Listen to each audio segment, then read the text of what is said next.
सभी बहनों को मेरा नमस्कार। स्वागत है आप सभी का आंगनवाड़ी जंक्शन की एक और नई और महत्वपूर्ण वीडियो में।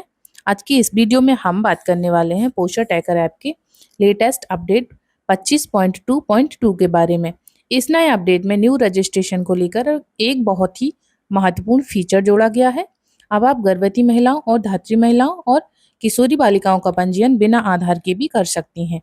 यानी कि यदि किसी महिला के पास आधार कार्ड नहीं है या फिर महिला का आधार कार्ड बन रहा है और अभी तक जनरेट नहीं हुआ है, तो ऐसी स्थिति में पहले उस महिला का पंजीयन नहीं हो पाता था, लेकिन अब पोषण ट्रैकर ऐप के नए अपडेट में एक नया ऑप्शन जोड़ दिया गया है, जिसके माध्यम से आप महिला का पंजीयन बिना आधार के भी कर सकती हैं।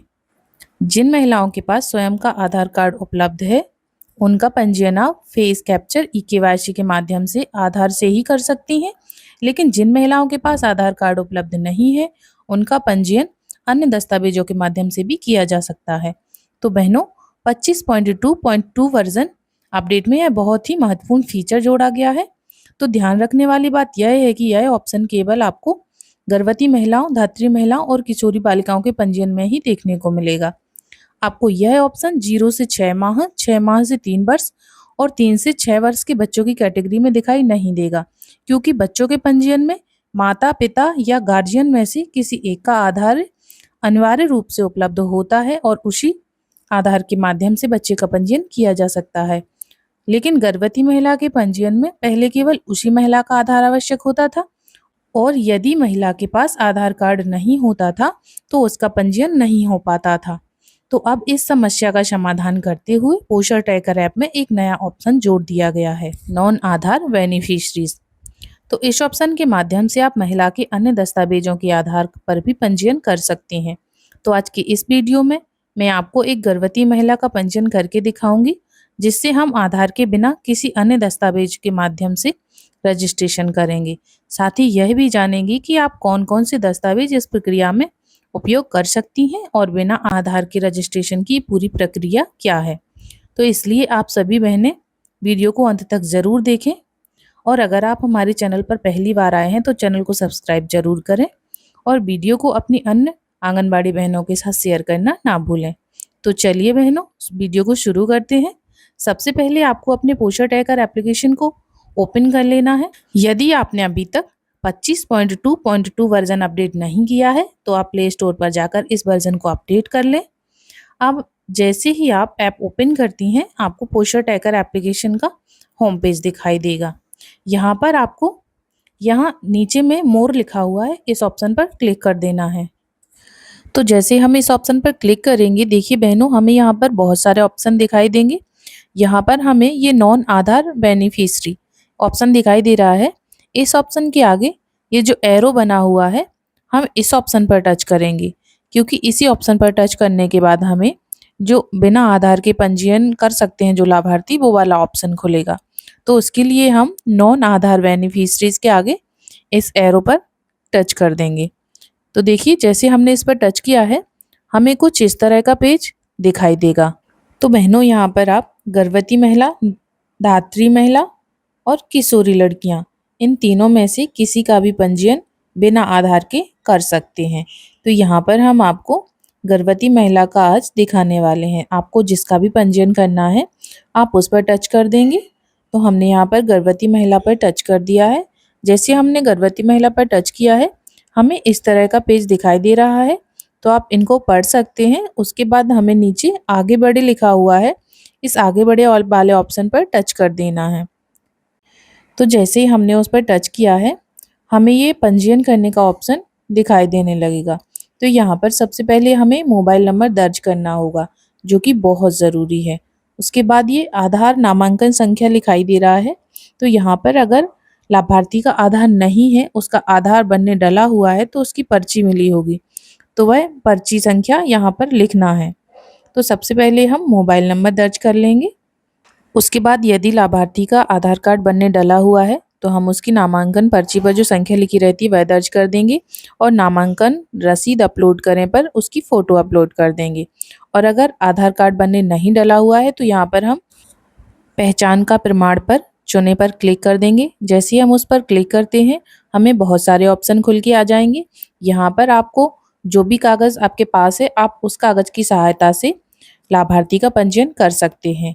यहाँ पर आप passbook, pan card, passport, ration card, मतदाता पहचान पत्र, मनरेगा जॉब कार्ड, किसान फोटो युक्त पासपोर्ट, पासबुक, ड्राइविंग लाइसेंस, इनमें से किसी एक प्रूफ के साथ आप लाभार्थी का पंजीयन कर सकते हैं। तो इनमें से आपको किसी एक को सिलेक्ट कर लेना है। तो यहाँ पर हम राशन कार्ड सेलेक्ट कर लेते हैं या पैन कार्ड सेलेक्ट कर लेते हैं। आपके पास जो भी कागज़ उपलब्ध है आप उसको सिलेक्ट करेंगे। तो हमने राशन कार्ड सेलेक्ट किया है। राशन कार्ड सेलेक्ट करेंगे तो हमें यहाँ पर उसकी संख्या दर्ज करनी होगी। अगर आप यहाँ पर मतदाता पहचान पत्र सेलेक्ट कर रहे हैं तो नीचे में पहचान प्रमाण संख्या में मतदाता पहचान पत्र पर जो संख्या लिखी रहती है हम उसको अंकित करेंगे। तो यहाँ पर हम आपको डेमो के लिए दे रहे हैं तो हमने कोई भी संख्या सेलेक्ट कर ली है। इसके बाद पहचान का प्रमाण अपलोड करें पर हमें पहचान पत्र की फ़ोटो अपलोड करनी है, या फिर आपने यदि राशन कार्ड, पैन कार्ड जो भी कागज़ लिया है हम यहाँ पर उसी की फ़ोटो अपलोड करेंगे। तो आप डायरेक्ट कैमरा में जाकर भी खींच सकते हैं या फिर आपने गैलरी में पहले से सिलेक्ट की हुई है तो वहाँ से अपलोड कर सकते हैं। उसके बाद यहाँ पर हम आगे बढ़े पर टच कर देंगे। जैसे हमने देखिए यहाँ पर आगे बढ़े पर टच किया है, ये जो मोबाइल नंबर हमने फिल किया था उस मोबाइल नंबर पर OTP जाएगा। तो उसके लिए हमें नीचे लिखा हुआ है OTP के लिए अनुरोध, तो हमें यहाँ पर टच करना है, उसके बाद ही OTP जाएगा। बिना यहाँ पर टच किए OTP नहीं जाएगा। तो हमने OTP के लिए अनुरोध पर टच कर दिया है। अब देखिए हमारा जो हमने मोबाइल नंबर दर्ज किया था उस मोबाइल नंबर पर OTP चला गया है। अब हम OTP फिल कर देते हैं। OTP फिल करने के बाद यहाँ पर सत्यापित करने पर दोबारा से टच कर देना है। तो हम यहाँ पर टच करते हैं तो देखिए उसके बाद हमें इस तरह का पेज दिखाई देगा। यहाँ पर हमें महिला की जानकारी भरनी है। तो सबसे पहले ऊपर में हमें महिला का नाम लिखना है, तो हम महिला का नाम लिख देते हैं। महिला का नाम लिखने के बाद ये लिंग लिखा हुआ है तो लिंग ऑटोमेटिकली ही सिलेक्ट आ रहा है कि वह महिला है। उसके बाद जन्म तिथि भरनी है, तो हम इस कैलेंडर पर टच करके जन्म का जो सन होता है उसके लिए हम इस सन पर टच करेंगे तो हमें सारे सन ओपन हो जाएंगे। तो महिला का सन 2000 है। अब जन्म तिथि जो भी हो आप वह सिलेक्ट कर लेंगे एरो पर जाकर, जिस भी मंथ का हो। तो यहाँ पर हम 8 मार्च ही रहने देते हैं क्योंकि यहाँ पर फ्रेंड्स हम आपको डेमो के लिए बता रहे हैं।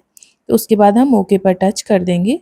ओके पर टच करने के बाद हमने जो पहचान का प्रमाण पत्र लिया है वह हमें दिखाई दे रहा है कि हमने मतदाता पहचान पत्र लिया है, उसकी संख्या दिखाई दे रहा है, हमने उसकी फ़ोटो अपलोड की ये भी दिखाई दे रहा है, मोबाइल नंबर भी भर के आ रहा है।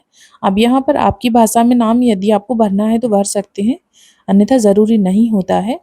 इसके बाद नीचे पति का नाम लिखा हुआ है तो हम पति का नाम फिल कर देते हैं।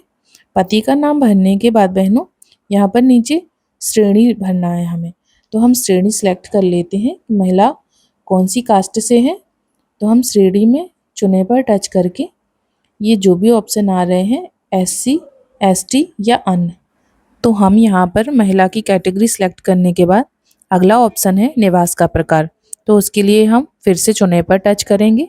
यहाँ पर महिला अस्थायी निवासी या स्थायी जो भी है वह हम सेलेक्ट कर लेंगे। हमने स्थायी सेलेक्ट कर लिया है। अब अगला ऑप्शन आता है अंतिम मासिक धर्म तिथि, तो उसके लिए हम कैलेंडर पर टच करेंगे। अब यहाँ पर महिला की जो लास्ट LMP डेट है हमें वह फिल करनी है, तो हम लास्ट LMP डेट सेलेक्ट करके टच ओके कर देते हैं।